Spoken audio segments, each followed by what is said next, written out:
বরিশাল জেলার গণদী উপজেলার পেশাদারিত্বের সকল কলম সৈনিকদের মধ্যে মিলন মেলা অনুষ্ঠিত হয়। আয়োজিত মিলন মেলায় সকল সাংবাদিকদের মধ্যে এক আনন্দমুখর পরিবেশের সৃষ্টি হয়। 10 জুলাই রোজ শনিবার গণদী বাসস্ট্যান্ড সংলগ্ন চড়ুইবাতি হোটেল অ্যান্ড রেস্টুরেন্টে সন্ধ্যা 7 ঘটিকার সময় অনুষ্ঠিত ওই মিলন মেলায় দলমত নির্বিশেষে গণদী উপজেলার সকল সিনিয়র সাংবাদিকবৃন্দ সহ সকল সাংবাদিক সংগঠনের নির্ভীক কলম সৈনিকেরা উপস্থিত ছিলেন।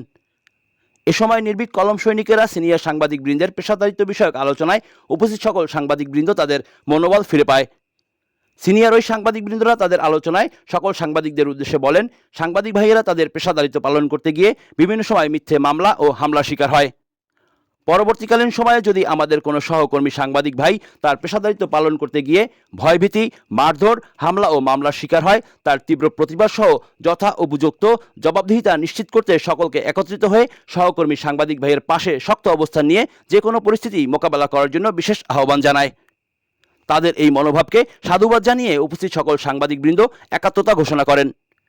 পরিশেষে গণদী উপজেলার সকল সাংবাদিকদের নিয়ে আলোচনা সাপেক্ষে একটি নীতিমালা প্রণয়নের মাধ্যমে সকলকে একযোগে তাদের পেশাদারিত্বের সহিত কাজ করার আহ্বান জানায় আলোচনা সভায় উপস্থিত সকল সিনিয়র সাংবাদিকবৃন্দ। কাজী রনি, সংবাদ 24 নিউজ ডেস্ক।